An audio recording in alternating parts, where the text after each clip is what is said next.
오늘 말씀은 민수기 16장 1절에서 14절까지 말씀입니다. 스스로 왕이 되려느냐라는 제목으로 함께 나누겠습니다. 오늘 말씀의 시작은 이렇습니다. 레위의 증손 고핫의 손자 이스할의 아들 고라와 르우벤 자손 엘리압의 아들 다단과 아비람과 벨렛의 아들 온이 당을 짓고 이스라엘 자손 총회에서 택함을 받은 자 곧 회중 가운데 이름 있는 지휘관 250명과 함께 일어나서 모세를 거스르니라.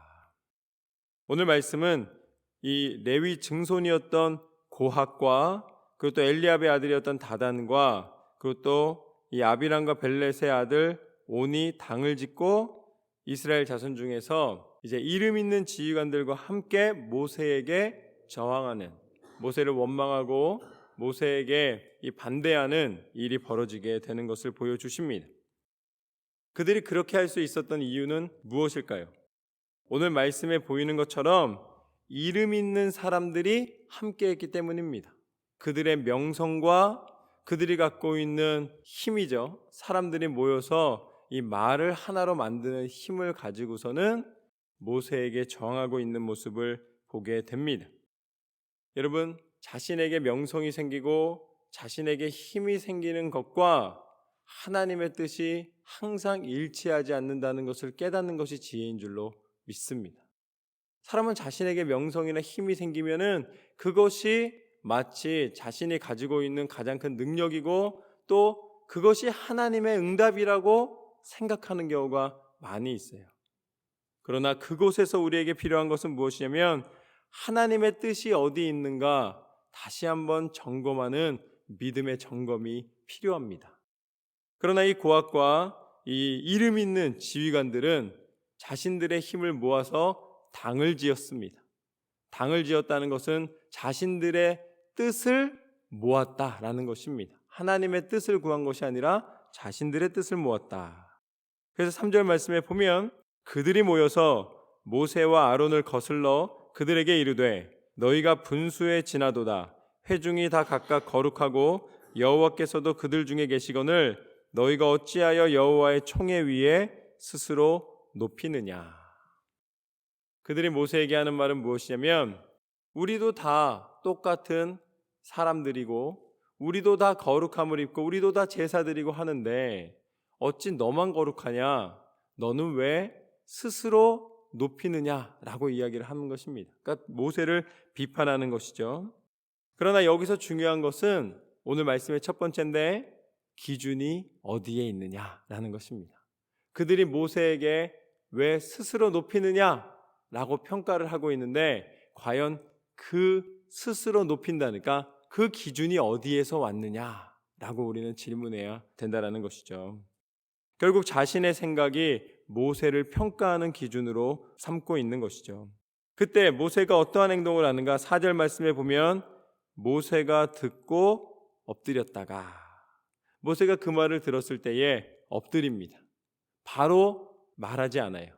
이 행동이 되게 중요합니다. 그 다음에 뭐라 그러냐면 5절 말씀부터 보면 고라와 그의 모든 무리에게 말하여 이르되 아침에 여호와께서 자기에게 속한 자가 누구인지 거룩한 자가 누구인지 보이시고 그 사람을 자기에게 가까이 나오게 하시되 곧 그가 택하신 자를 자기에게 가까이 나오게 하시리니 이렇게 선포합니다. 고라 자손이 이야기하는 것은 너는 왜 스스로 높이려 하느냐라고 이야기를 하고 있고 모세는 잠깐 엎드렸다고 나와 있어요. 그것은 분명히 자신의 이야기를 하기 위해서가 아니라 그 상황 속에서 하나님이 원하시는 것이 무엇인지를 구한 것입니다.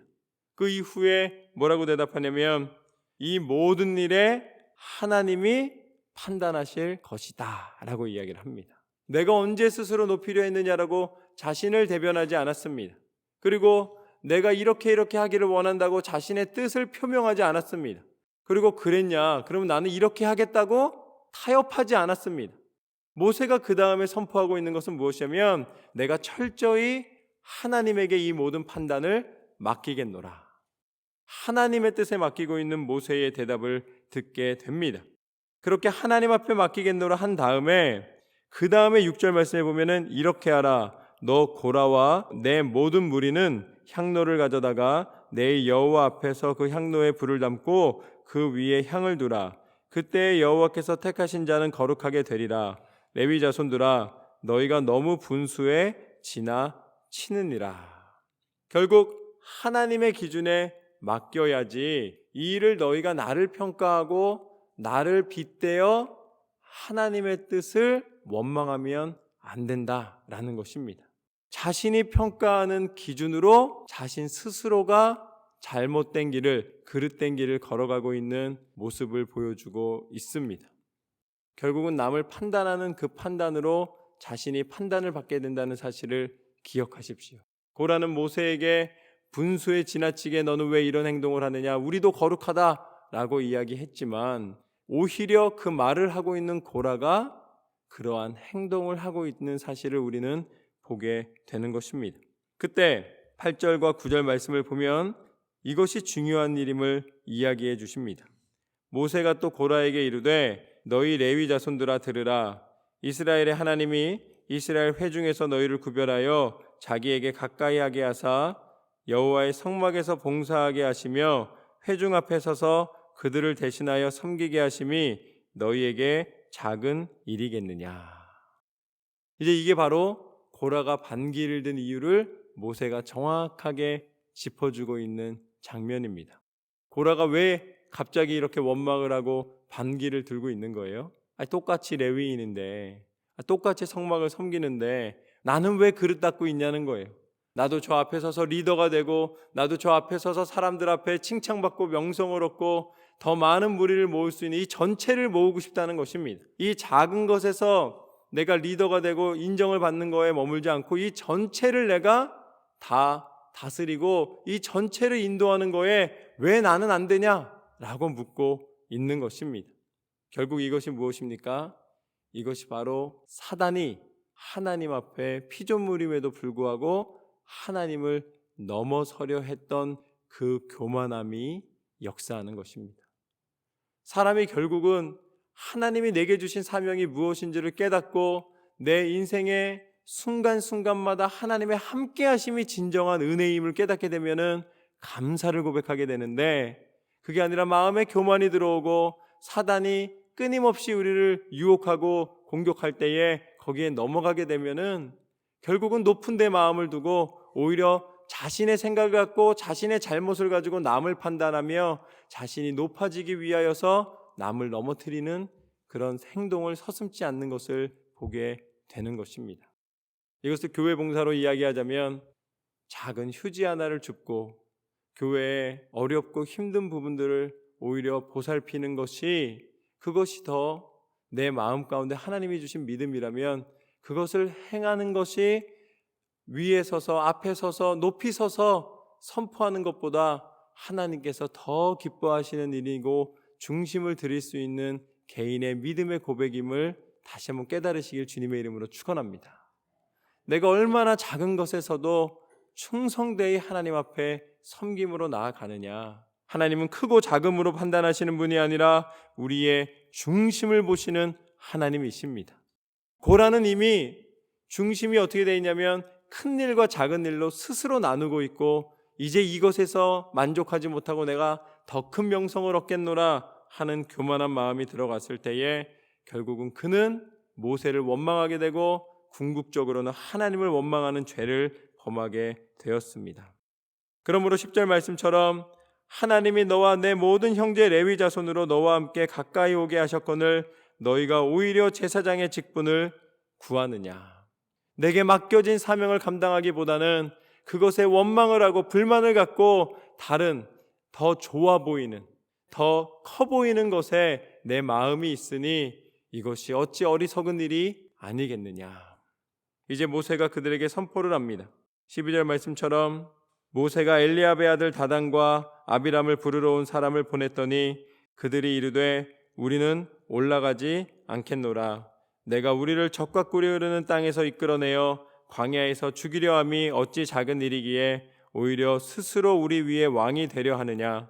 이뿐 아니라 내가 우리를 적과 꿀이 흐르는 땅으로 인도하여 드리지도 아니하고 밭도 포도원도 우리에게 기업으로 주지 아니하니 내가 이 사람들의 눈을 빼려느냐. 우리는 올라가지 아니하겠노라. 그들이 마음 가운데 교만함이 생기니까 더 이상 모세의 이 권면이 들리지가 않습니다. 그럼 모세가 하나님의 뜻을 말해줘도 그것을 깨닫지를 못하는 거예요. 그러니까 뭐라고 이야기합니까? 이제 와서 젖과 꿀이 흐르던 땅에서 왜 우리를 이끌어냈냐는 거예요. 그들이 지금 표현하고 있는 젖과 꿀이 흐르는 땅이 어디예요? 애굽이에요, 애굽.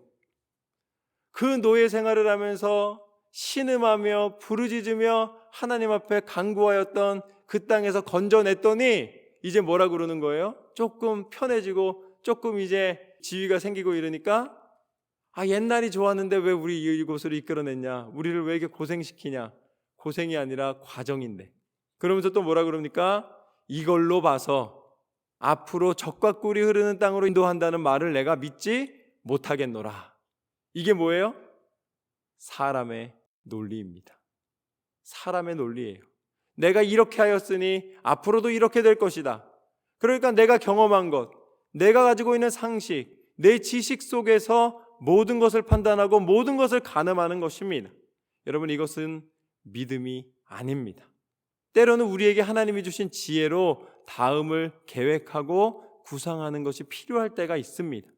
그러나 궁극적으로 큰 비전, 하나님이 우리의 인생을 전체를 이끌어가는 그 중심 속에 흐르는 믿음은 어디에 있어야 되는가? 그것은 전적인 하나님의 은혜 가운데 하나님이 뜻하시는 것을 구해야 될 줄로 믿습니다.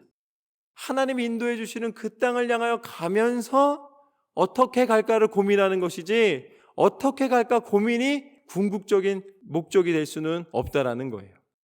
그렇기 때문에 우리가 믿음의 길을 가겠노라 라고 결정을 내리고 내 마음 가운데 하나님이 주신 그 믿음의 결단을 가지고 살아갈 때에 누구를 만나든 무슨 일을 하든 흔들리지 않게 되는 줄로 믿습니다. 그러니까 예를 들어서 내가 하나님 앞에 참 예배자로 살겠습니다 라고 그런 결단을 했습니다. 그러면 주일 예배라든지 금요 예배라든지 새벽 예배라든지 자신 안에서 하나님이 주신 믿음의 분량으로 어떠한 예배를 참석할지, 그리고 또 그 가운데서 내가 어떻게 살아가야 할지를 하나님 앞에 결정을 내리는 거예요. 그렇지만 그 가운데서 또 아플 때가 있고 또 때로는 육신의 연약함이 있을 수도 있고, 그럴 때에 우리가 그 상황들을 스스로가 보면서 판단할 수는 있는 거예요. 그렇지만 궁극적으로는 내 중심 속에 무엇이 있는 것입니까? 내가 하나님 앞에 참 예배자로 서겠노라. 이거는 변하는 게 아니에요. 상황들이 바뀔 뿐이고 그 상황에 대처할 뿐이지 내가 가지고 있는 참 믿음의 중심은 바뀌지 않는 것입니다. 그런데 오늘 고라자손은 그 중심 자체가 바뀐 거예요. 내가 이제 더 이상 함께하지 않겠다. 내가 아무리 그런 권면을 해도 내가 올라가지 않겠다. 왜냐하면 하나님이 인도해 주신 애굽에서의 이 출애굽과 또한 하나님의 인도하시는 약속의 땅을 향하는 모든 과정을 다 뭐하고 있는 거예요? 다 부정하고 있는 모습을 보게 되는 것이죠. 결국 하나님이 뜻하시는 것을 부정하면 그곳에서는 아무런 역사가 일어나지 않습니다. 그러나 하나님의 길을 인정해 드릴 때에 그것이 내 기준과 다르다 할지라도 그곳에 생명이 있고 그곳에 역사가 있는 줄로 믿습니다. 그렇다면 그 하나님이 인간의 생각과 달리 우리에게 가장 선한 길을 예비해 주신 것이 무엇입니까? 그것이 바로 십자가의 능력인 줄로 믿습니다. 십자가는 사람들이 상상도 못했던 일이에요. 아무도 그러리라고는 예상하지 못했습니다. 그러나 하나님은 그 십자가를 통하여 온 인류를 구원하는 하나님의 지혜와 하나님의 능력을 드러내신 줄로 믿습니다. 그리고 십자가 자체가 능력이 아니라 그 십자가 위에 하나님의 독생자이신 예수 그리스도께서 친히 오셔서 우리를 위하여 우리를 사랑하시사 죽기까지 포기하지 않으신 그 사랑으로 말미암아 우리를 구원하시는 참 구주가 되신 줄로 믿습니다. 하나님의 구원은 우리의 계획 속에 일어난 것이 아니라 온전한 하나님의 섭리와 하나님의 능력 가운데 허락된 줄로 믿습니다. 오늘 말씀처럼 이제는 사람의 기준과 사람의 교만이 아니라 하나님이 뜻하시는 것을 분별하여 날마다 나아가는 저와 여러분의 삶이 되시기를 주님의 이름으로 축원합니다. 때로는 우리가 넘어질 수도 있습니다. 우리가 때로는 이 유혹에 빠질 수도 있어요. 그러나 오늘 말씀 가운데 모세가 너희가 일로 올라오라 권면하였을 때에 회개하고 오히려 그곳에서 다시 신앙을 회복하는 회개와 신앙의 회복과 성령 충만한 삶이 저와 여러분의 삶에 나타나기를 주님의 이름으로 축원합니다. 그리스도 예수 안에서 날마다 우리를 승리케 하실 줄로 믿습니다. 그렇게 승리하시기를 주님의 이름으로 축원합니다.